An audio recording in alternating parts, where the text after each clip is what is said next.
In the quiet corners of our town lived Leo, a man whose hands were calloused from hard work and whose heart was richer than any king's treasury. He was a simple man, a gardener whose greatest joy was coaxing life from the soil. His wife, Ilara, was his sun, his moon, and all his stars. She saw the poetry in his soul that others, blinded by wealth and status, often missed. Leo loved Ilara with a fierce, quiet devotion, but there was a world he felt he could never give her, the glittering world of high society, of chandeliers and champagne. A world he saw only from the outside, tending to the very gardens of the mansions that hosted such events. Every year, the town's grandest event was the Founders' Gala, a dazzling affair held in the historic ballroom of the Blackwood Manor. It was a night for the town's elite, a showcase of wealth and influence. For Leo, it was just another night of work. Trimming the hedges that lined the long driveway, the distant sound of music, a painful reminder of the chasm between his world and Ilara. He'd watch the elegant couples arrive, the women in their shimmering gowns and the men in their sharp tuxedos, and a familiar ache would settle in his chest. He longed to take Ilara, to spin her under those crystal lights, to show everyone the queen he saw in her.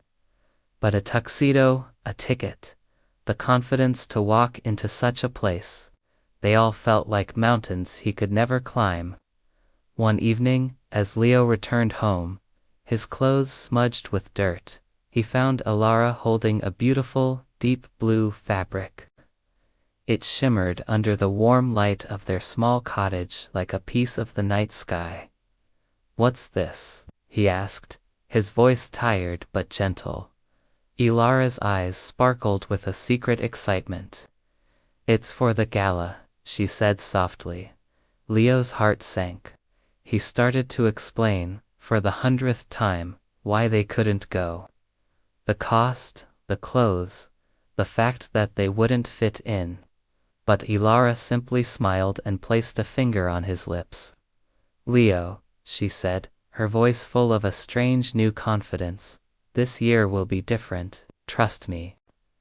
For the next few weeks, the cottage was filled with the quiet hum of Ilara's sewing machine.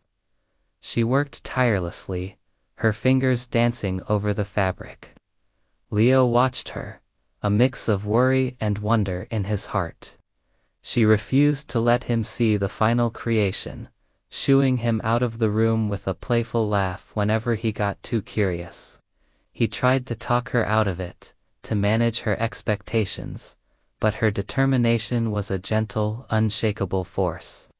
She also took one of his old, worn-out work jackets, one he thought was destined for the rag pile. She measured, she snipped, she sewed, and he had no idea what she was planning. The night of the gala arrived, cold and clear. Leo's anxiety was a tight knot in his stomach. He was sure this would end in heartbreak for Ilara. Then, she stepped out of their bedroom. Leo's breath caught in his throat. The woman standing before him was a vision. The deep blue fabric had been transformed into a gown of breathtaking elegance.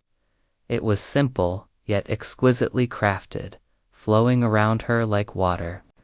But it wasn't just the dress. It was the way she held herself, the radiant confidence in her eyes. "And for you," she said, holding out his old work jacket. It was no longer a gardener's coat. She had tailored it, added subtle embroidery on the cuffs, and polished the old buttons until they shone. It fit him perfectly. It wasn't a tuxedo, but it was his. It was them.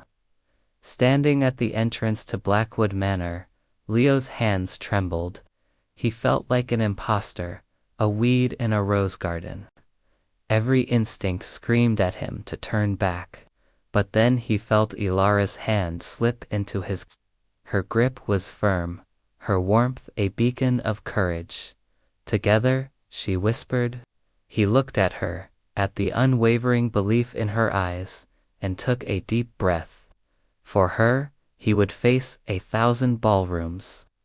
He straightened his shoulders, and, for the first time in his life, Leo walked through the grand doors, not as a worker, but as a guest. The ballroom was a sea of glittering jewels and condescending smiles. As they entered, a hush fell over the room. All eyes turned to them. Leo could feel the stares, the whispers, the judgment. He saw Mrs. Abernathy, the mayor's wife, lean over and whisper something to her friend, their expressions a mixture of shock and disdain. "Look, the gardener," someone murmured, just loud enough to be heard. Leo's face burned with shame. He felt small, out of place, and wished the floor would swallow him whole. He started to pull back, to retreat to the safety of the shadows, but Ilara's hand held him fast. She didn't shrink under their gazes. Instead, she seemed to draw strength from them. With her head held high, she smiled a serene, confident smile, and led Leo towards the center of the room. She didn't look at the mocking faces or the opulent decor. She only looked at him. Her eyes shone with pride, not just in herself, but in him, the man who worked the earth, the man with the honest hands and the loving heart. Her grace was a shield, her confidence a sword. The orchestra began to play a waltz.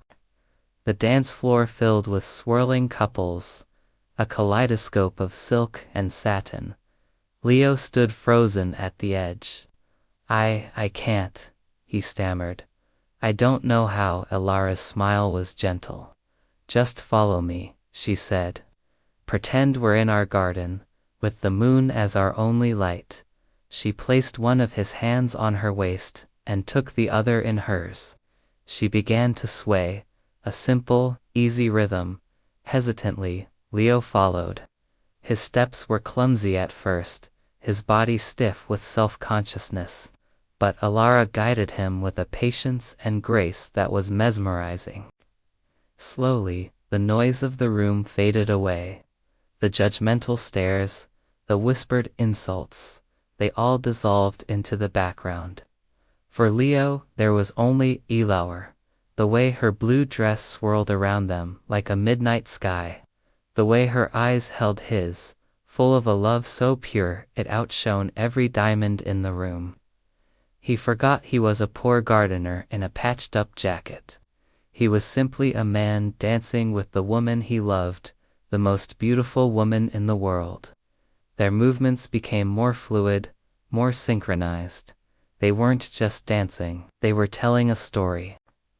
A story of love that didn't need wealth or status to be profound. A space began to clear around them. The other dancers slowed, their mockery turning into curiosity, and then, into awe. They weren't just watching a couple dance gray, they were witnessing something real, something authentic in a room full of pretense. They saw a woman whose elegance came not from her gown, but from her soul.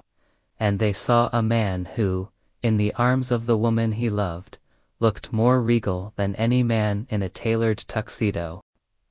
Mrs. Abernathy, who had scoffed at their arrival, now stood silent, her expression unreadable. When the music ended, a moment of profound silence hung in the air. Then, a single person began to clap. It was Mr. Blackwood, the elderly, respected owner of the manor. Soon, others joined in, and then the entire room erupted in applause. It wasn't polite, obligatory applause. It was genuine, thunderous, a wave of respect and admiration that washed over Leo and Ilara. Leo looked around, bewildered, as people who had sneered at him just an hour before now looked at him with newfound respect. They weren't looking at the gardener anymore. They were looking at a man. That night changed everything. It wasn't about being accepted by high society. It was about Leo realizing that his worth wasn't measured by the contents of his wallet, but by the love in his heart and the strength of his character. He had walked into that ballroom feeling like a poor man, but he walked out feeling like the richest man alive. Alara hadn't just sewn a dress. She had stitched together his confidence. She had shown him, and everyone else, that true elegance isn't something you can buy. It's the grace with which you carry yourself, the love you give freely, and the courage to be unapologetically you, no matter what room you walk into. From that day on, Leo never saw the ballroom doors as a barrier again. He saw them as just another entrance to a world where he and his queen belonged together. Thank you so much for watching. Stories like Leo and LRS remind us that the greatest treasures in life are the ones we can see. If their story touched your heart, please give this video a thumbs up, and don't forget to subscribe to our channel for more inspiring content. We love sharing these moments with you. See you next time.